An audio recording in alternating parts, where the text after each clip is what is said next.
नमस्कार दोस्तों, स्वागत है आप सभी का आपके अपने YouTube channel Dhanraj short hand and computer training academy में। दोस्तों, आज हम आप सभी के लिए ओपी शुक्ला ITI स्टेनोग्राफर की हिंदी डिक्टेशन लेकर आ रहे हैं, जो कि 100 शब्द प्रति मिनट की गति से बोली जाएगी। तो आइए स्टार्ट करते हैं डिक्टेशन 5 सेकेंड बाद।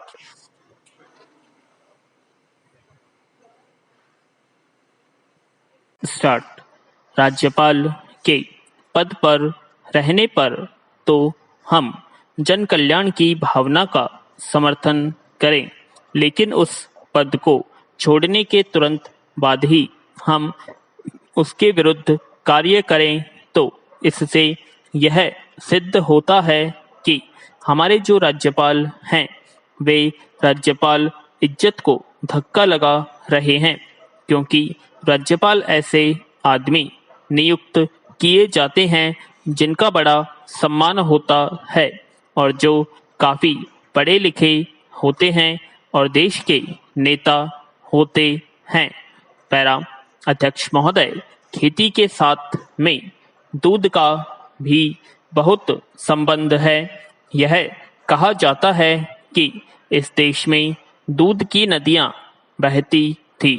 मेरे ही जमाने में 1 रुपये का 20 सेर दूध मिलता था, परंतु आज उसका भाव बहुत अधिक हो गया है।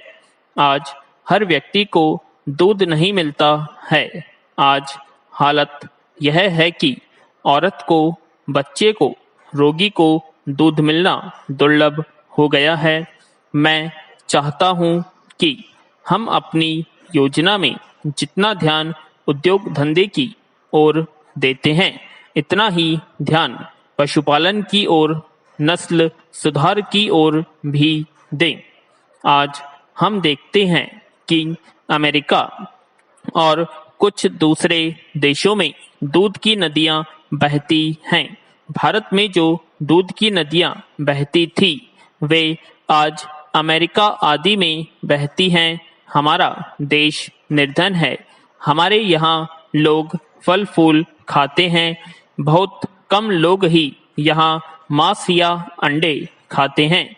उनको यदि दूध घी भी न मिले तो इसका क्या नतीजा होगा, इसका आप स्वयं अनुमान लगा सकते हैं। पैरा। एक बात इस सिलसिले में मैं आपके सामने रखना चाहता हूँ। जब यह कानून बना था उसमें यह बात शामिल थी, जो लोग दबे हुए हैं, जिन लोगों का शोषण होता है, उनको कुछ सुविधा मिले, उन्हें कुछ राहत मिले और इस प्रकार उनका जीवन स्तर ऊंचा हो।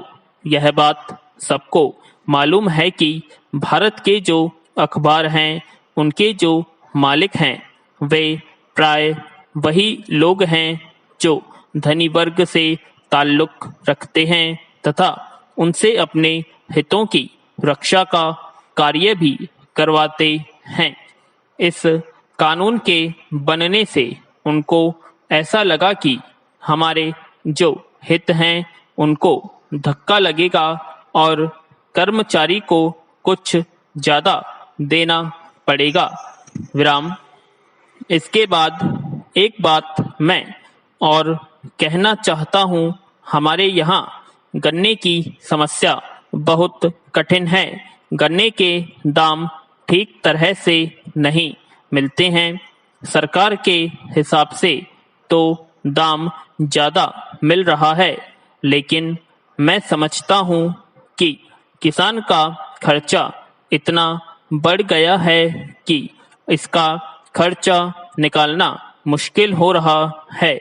यही नहीं, गन्ने का दाम भी जितना होना चाहिए वह नहीं मिल रहा है।